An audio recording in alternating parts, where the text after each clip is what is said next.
2025년 부활주일, 오늘 말씀의 제목은 부활의 능력을 품고 살아가는 그리스도인이라는 제목으로 하나님 말씀을 증거하고자 합니다.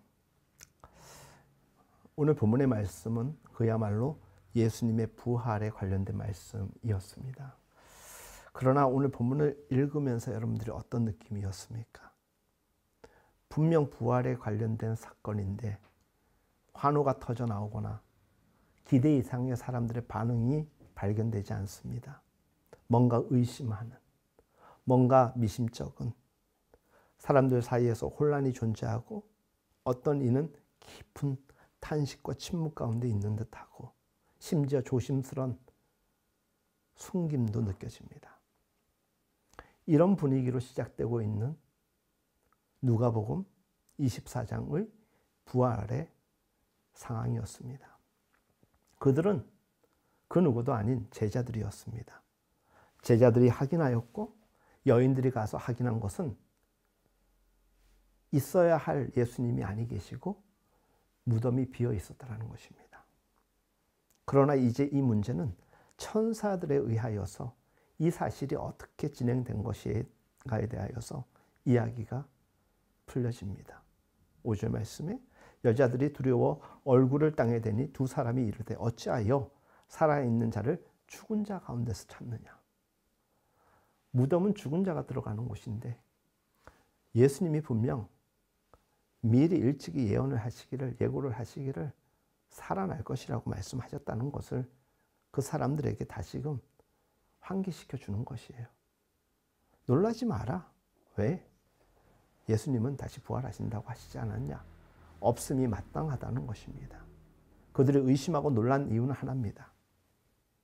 그 예수님의 예언을 믿지 아니하였기 때문입니다. 제 말이 틀릴까요?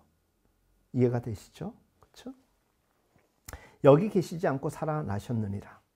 갈릴리에 계실 때 너희에게 어떻게 말씀하셨는지 기억하라. 기억해봐라. 분명 말씀하셨다. 이르기를 인자가 죄인의 손에 넘겨져 십자가에 못 박히고 제3일에 다시 살아나야 하리라 하셨느니라. 짧은 이 말씀이 이 빈 무덤에 대해 아주 중요한 핵심이 무엇인가에 대하여서 우리에게 증언해 주는 것입니다. 예수의 죽음과 부활은 하나님의 뜻에 따른 것이고 확인된 사실이라는 것입니다. 7절 하반절에 들어있는 단어 중에 하리라. 다시 나게 살아나게 하리라. 예수가 살아난 것이 아니라 하나님이 살아나게 하셨다라는 것입니다. 십자가에 못 박혔지만 제3일에 다시 살아나야 하리라.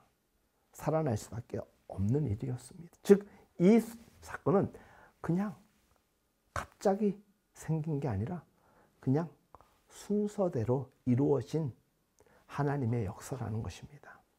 죄인의 손에 넘겨지고 십자가에 그 손에 못이 박힐 정도로 고통스럽고 가슴에 창이 찔려지고 면류관이 씌어지는 그 상황에 피를 철철 흐르고 물이 흘러 죽임을 맞이하였지만 그 예수님은 살아나셨다라는 것입니다. 이것을 누가 정하셨다? 하나님이 정하셨다라는 것입니다. 그러니 우리가 가만히 생각해 보면 이 부활의 가장 중요한 증거는 세상이란, 역사란, 인생이란 우리 눈에 보이는 그 무엇이 주관하는 것이 아니라 누가 주관한다? 하나님이 주관하신다라는 것이에요.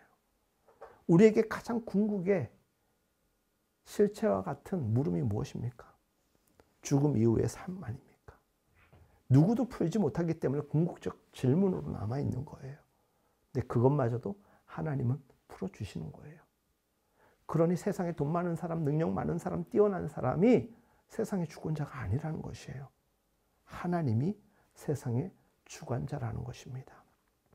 사람들은 어디로 모입니까? 돈이 모이는 곳에 돈이 모인다고 하잖아요. 똑똑한 사람 주변으로 사람들이 모여요. 연예인들, 인기 많은 사람들 주변으로 모여요. 그것 부정하지 않습니다. 우리 그리스도인들은. 하지만 그보다 더 우리가 쫓고 가야 될 곳은 주님 앞인 것이에요. 왜? 주님이 이 온천하 만물을 주관하시는 분이시니까. 그때와 시를 돌이키면 창조의 역사로부터 하나님께서 오늘에 이르기까지 주관하시는 하나님이시지 않습니까?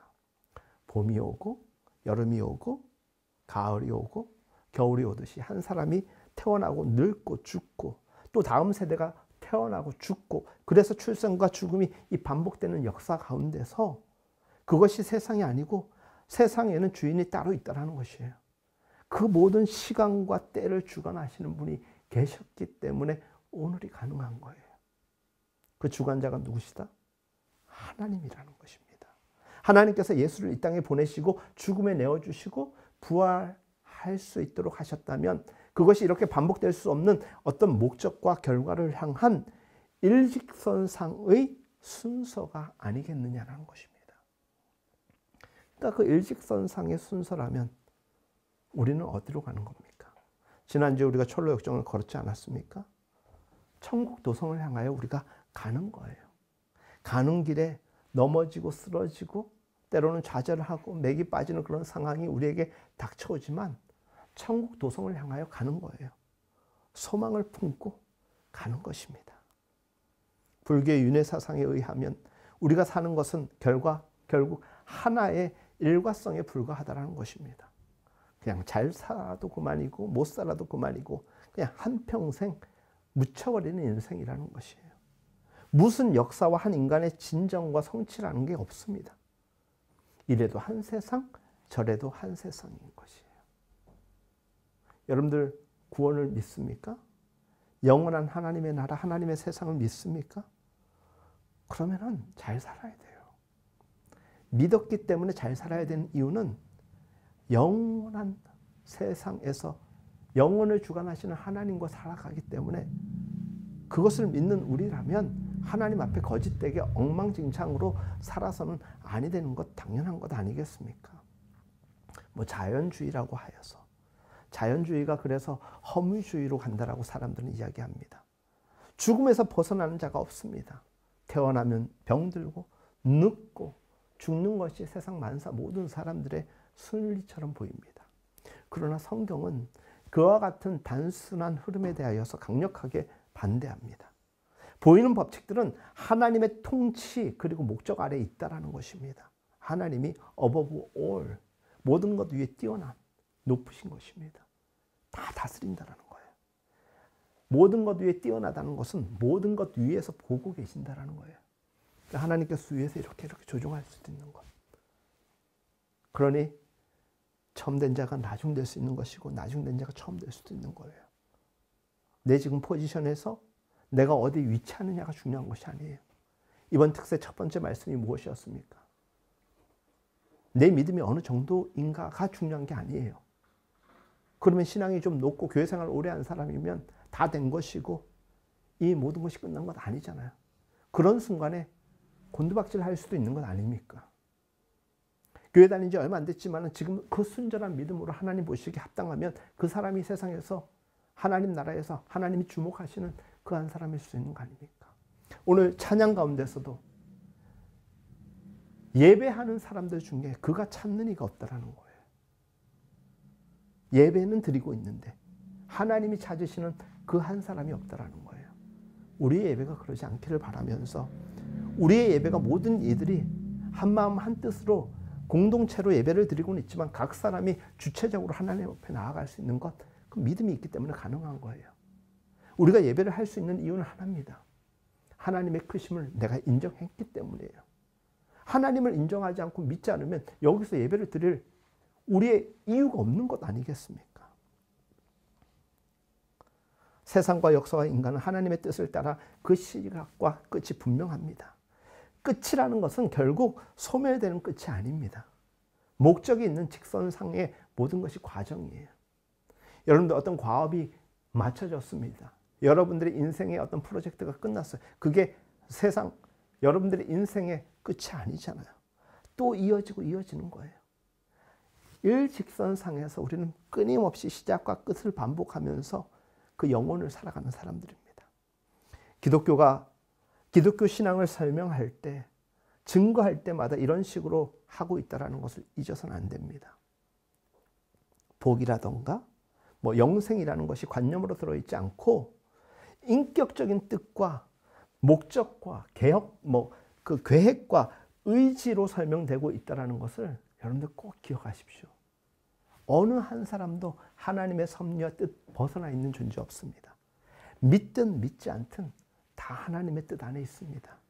중요한 것은 하나님은 분명히 살아계신데, 하나님은 분명히 우리를 위한 계획을 가지고 계신데, 그걸 인정하고 믿고 동참하느냐, 그거에 따라서 믿는 자와 믿지 않는 자가 구분될 뿐입니다.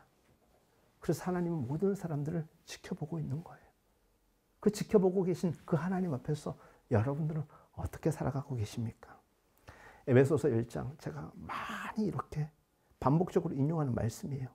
찬송하리로다. 하나님 곧 우리 주 예수 그리스도의 아버지께서 그리스도 안에서 하나님께 속한 모든 신령한 복을 누구에게 주셨다?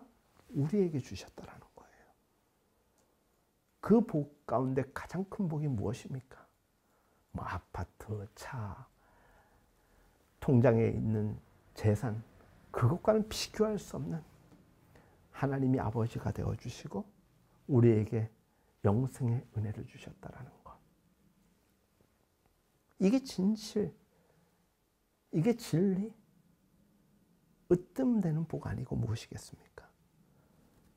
그러나 하나님 곧 하나님 우리 주 예수 그리스도의 아버지께서 우리를 향하신 그 뜻을 잘 생각하고 살아가야지 그것을 아는 정도로 그쳐서는 안 됩니다. 곧 창세전에 시간이 반복되고 순환하고 원형의 쳇바퀴가 묶여 있는 것이 아니라 앞으로 전진하는 것이에요. 그래서 여러분들 후퇴하지 않도록 늘 하나님 앞에 성실하십시오.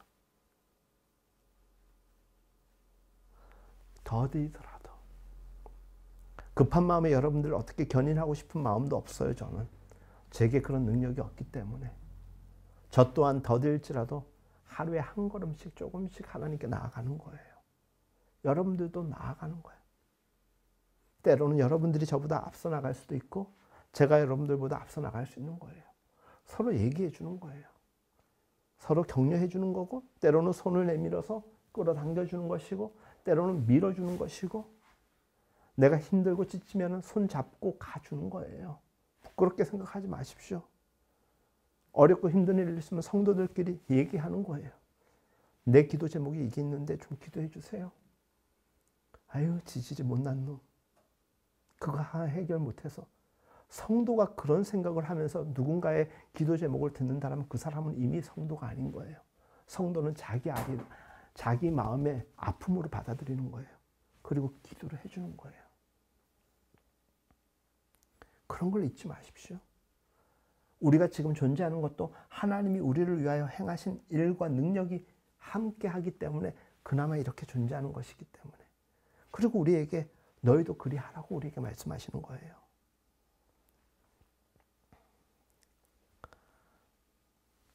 예수를 믿고 예수를 믿지 않는 것은 분명 달라야 되는 것이에요.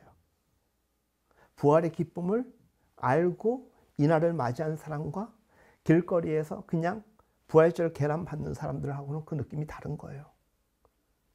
오늘 아침에도 아침에 교회 와서 아내가 부활란을 근처에 있는 분에게 이렇게 나눠드렸어요. 갖다 주면서 두부도 갖다 줬어요. 어떤 일이 일어난 줄 아십니까? 아내 말로는 사실 오늘은 뭐가 더 핵심인 거예요. 부활란이 핵심인 거예요. 근데 이분은 더 크고 더 비싼 두부가 더 반가웠나 봐요. 두부에는 굉장히 이렇게 헉 이러는데 늘 그랬듯이 계란에는 크게 반응이 없다는 거예요. 생각에 부활에 대한 의식이 없는 거예요. 당연한 거예요. 안 믿으니까. 그렇죠? 그러나 우리가 오늘 부활란을 여러분들 함께 가지고 나가고 집으로 가져갈 때 그 부활란은요. 너무 귀해서 절대 먹지 못하는 계란은 아니잖아요. 근데 이 계란의 의미, 부활란의 의미를 알기 때문에 그 마음은 다를 거예요. 그렇죠? 그러니까 알고 믿는 것과 알지 못하는 건 차원이 다른 거예요. 우리의 삶이라는 것, 무수히 많은 사람들의 삶으로 이어진 그 역사라는 것은 그 가운데 예수를 믿은 사람도 있고 안 믿은 사람도 있습니다. 부활의 기쁨에 참여하는 사람도 있었고 참여하지 않은 사람도 있고 심지어 해방하는 사람들도 있었습니다. 그럼에도 불구하고 모든 이들은 하나님의 계획 안에 있습니다. 하나님의 시간 안에 있습니다. 그리고 우리에게 택하라는 거예요. 믿을지 안 믿을지. 그게 하나님이 우리에게 주신 자유의지입니다. 그게 인격적인 하나님이신 거예요. 당장 어떻게 안 한다고 하여서 채찍질하는 것이 아니라 우리를 존중한다라는 것이에요. 하지만 분명한 것은 철저한 하나님의 계획하심 안에서 우리의 선택은 철저한 축복으로 이어질 수도 있지만 철저한 심판으로 이어질 수 있다는 것을 우리의 책임으로 우리는 알고 있어야 되는 것입니다.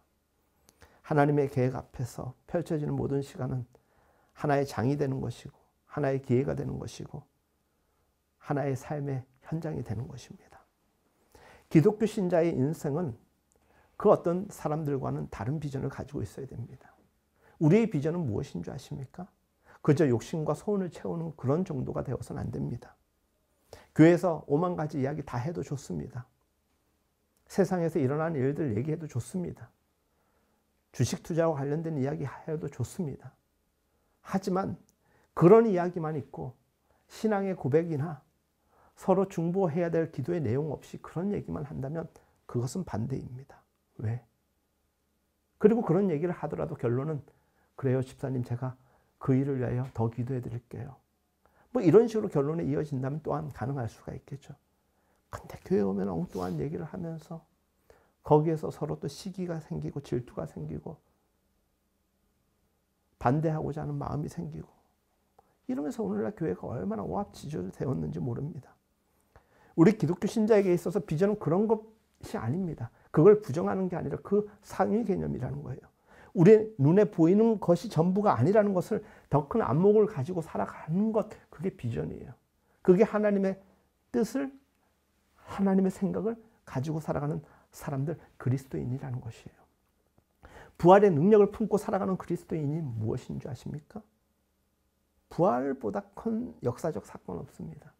그걸 믿기 때문에, 그걸 믿는다라는 것은 세상의 상식으로는 당연히 일어날 수 없는 일이 일어날 수 있다는 것을 하나님의 은혜와 섭리와 축복 가운데 이루어졌음을 믿기 때문에 우리의 삶에 일어나지 못할 일이 없다라는 것, 그 어떤 삶의 문제도 해결될 수 있다라는 것, 아멘입니까? 예, 그걸 믿는 거예요. 그렇기 때문에 오늘을 살아내는 것이에요. 몸부림치는 것입니다. 다만 생존하고 부끄럽지 않고 자랑할 것이 있는 그런 영역에 갇혀 있는 정도가 아니라 모든 것을 초월해서, 이 초월한다는 게 뭔지 아십니까? 어떤 상황에서도 일일비 안 하는 거예요. 그래서 바울이 이야기한 거예요. 풍성함에 처할 때나 빈궁함에 처할 때나 내가 일체의 비결을 알아서 노니까 이제는 흔들리지 않는다는 거예요. 여러분들의 감정이나 여러분들의 뭐 기분 이런 것들이 자꾸 요동치는 분들은 잘 생각해 보시면 자기 안에 중심이 무너진 거예요. 사람들은 얘기해요. 상황 때문에 내가 이러는 거라고.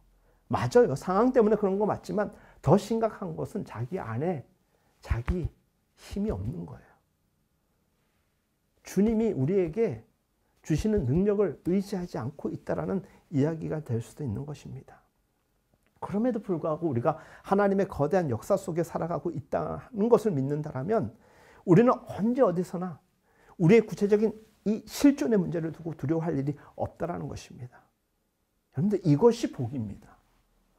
이것이 복음이에요. 이런 세상에서 이런 생각을 가지고 살아갈 수 있다는 게 복이라는 것이에요.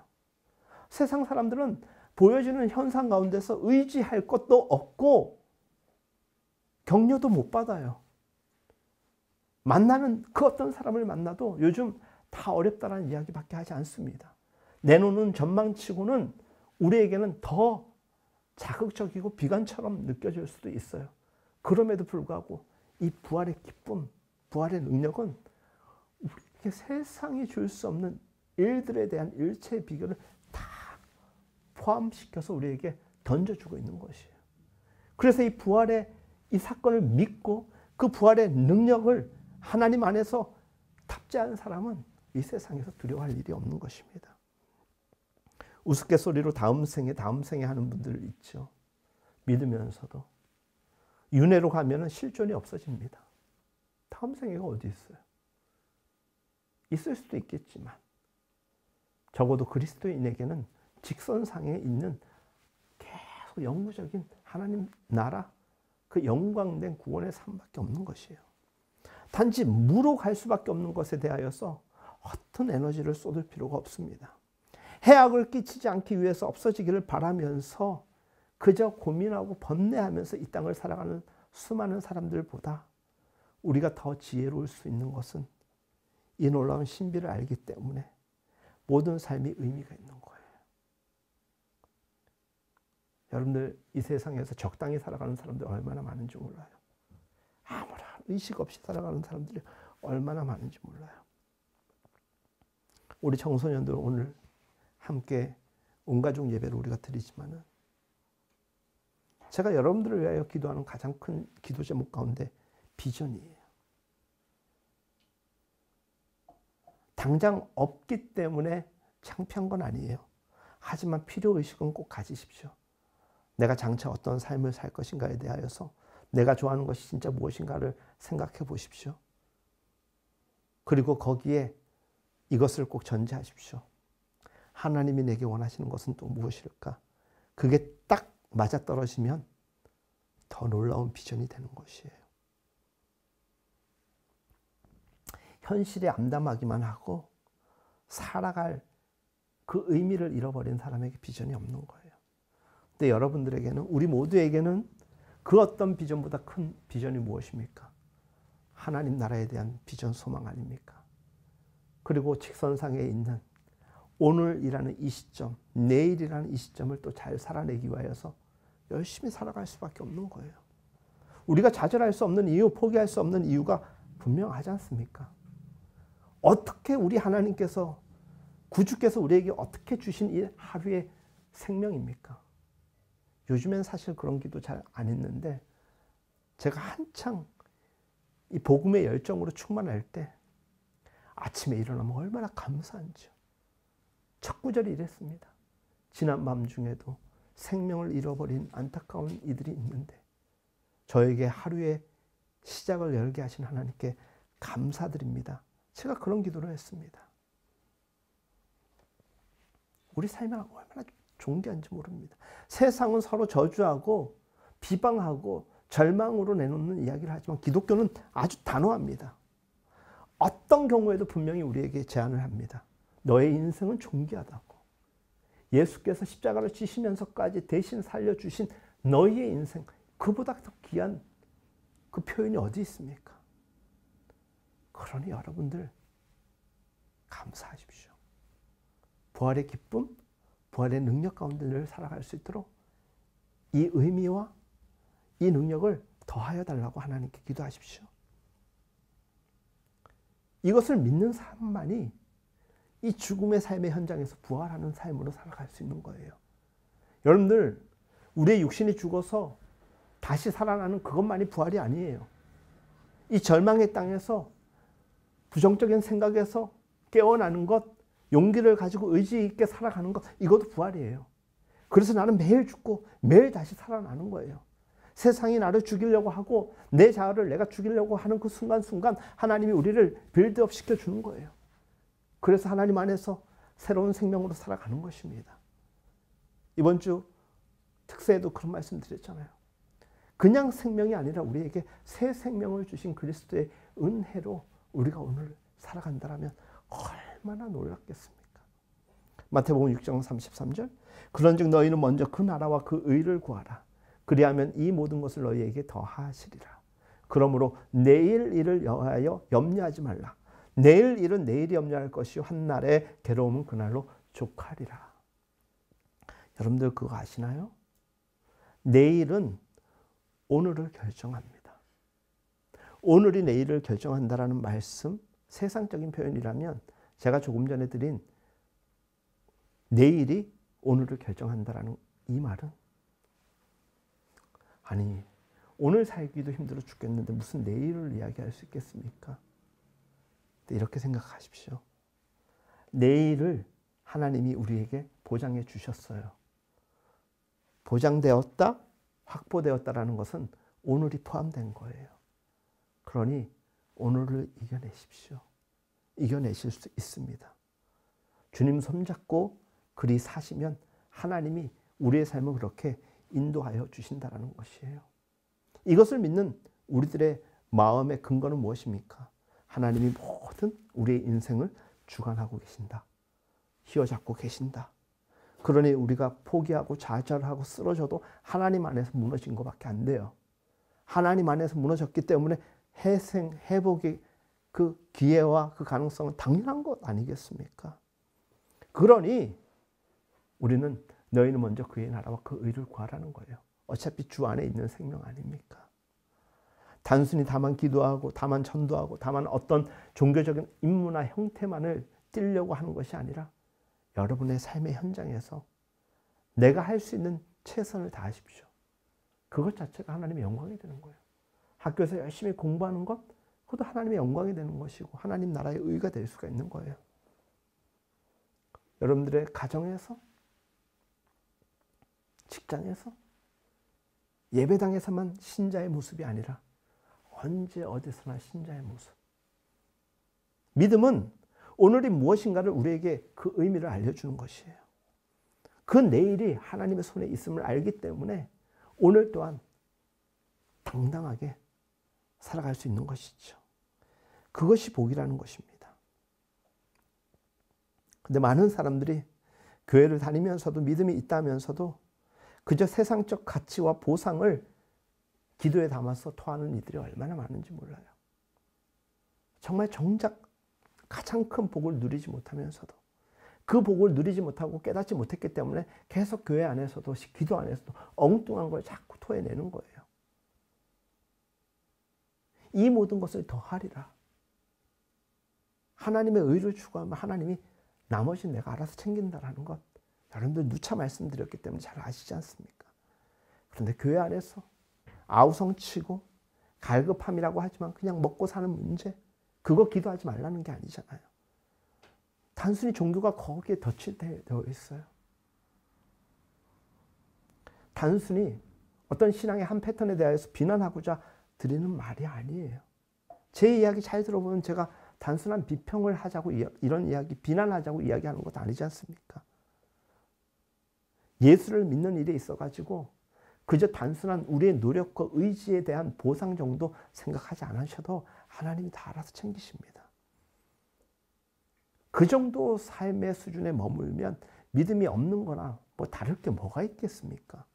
똑같이 각박하고 똑같이 두려워하고 삶이 무섭고 그 무서움을 피하기 위해서 두려워가지고 하나님께 기도하는, 읊조리는 그 수준에 하루 이틀 정도는 몰라요. 가끔이면 몰라요. 근데 매번 그런 징징거리는 이야기만 쏟아대면은 그 믿음 없는 거예요. 어느 수준에서, 적당한 수준에서는 하나님이 아이고 얼마나 힘들면 그러실 수도 있겠지만은 자꾸 그러는 거 보면 믿지 않는 거예요. 늘 두려움만 있고 의심만 하면 그게 어떻게 믿음에 대하여서 자신이 갖고 있다라고 표현할 수 있겠습니까? 이번 특세 제목이 나는 신자인가라는 제목이잖아요. 저를 지켜보고 있는, 목회 똑바로 하라고 늘 지켜보고 있는 인도의 선교사님이 어쩌면 오늘 또 이 설교 듣고 자기 얘기했다라고 할 것 같은데 월요일 날 연락이 왔어요. 새벽 예배 매일 하라고 하면서 설교 내용을 얘기하는 게 아니라 주제 너무 좋다고 얘기를 하더라고요. 나는 신자인가. 근데 여러분들 이 나는 신자인가라는 이 주제, 이 질문은 결국 답으로 마침표로 가야 되는 거예요. 물음표가 아니라 나는 신자입니다. 이걸로 가자는 거예요. 물음표에서 시작돼 가지고 마침표로 찍어지는 것이 은혜인 거예요. 그게 은혜를 받았다라는 거예요. 여전히 물음표에 머물러 있는 사람은 늘 기도할 때 하나님을 의심할 수밖에 없어요. 그 기도 내용이 하나님에 대한 요구이고 어떤 그런 거가 다양한 게 있다 하지만 결국은 하나님이 나와 함께 하신다, 책임지신다, 그걸 안 믿기 때문에 자꾸 세상적인 것을 덧칠하려고 하는데 아니에요.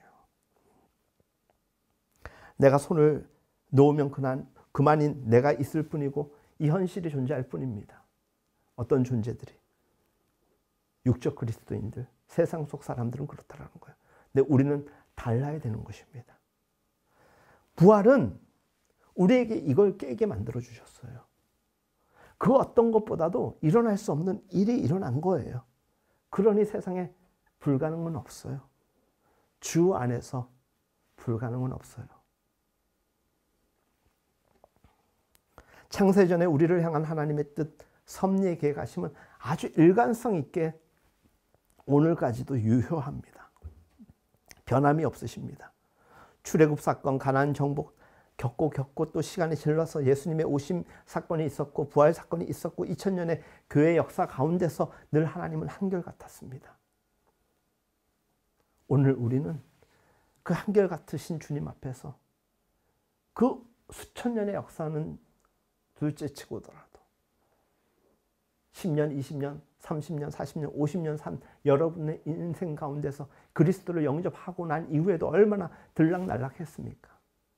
이 엄청난 신비로운 사건을 매년마다 주기적으로 4월 달에 맞이했음에도 불구하고 그 이 놀라운 사건을 믿으면서 산다면서도 우리 얼마나 불안정한 삶 가운데 살아갔습니까?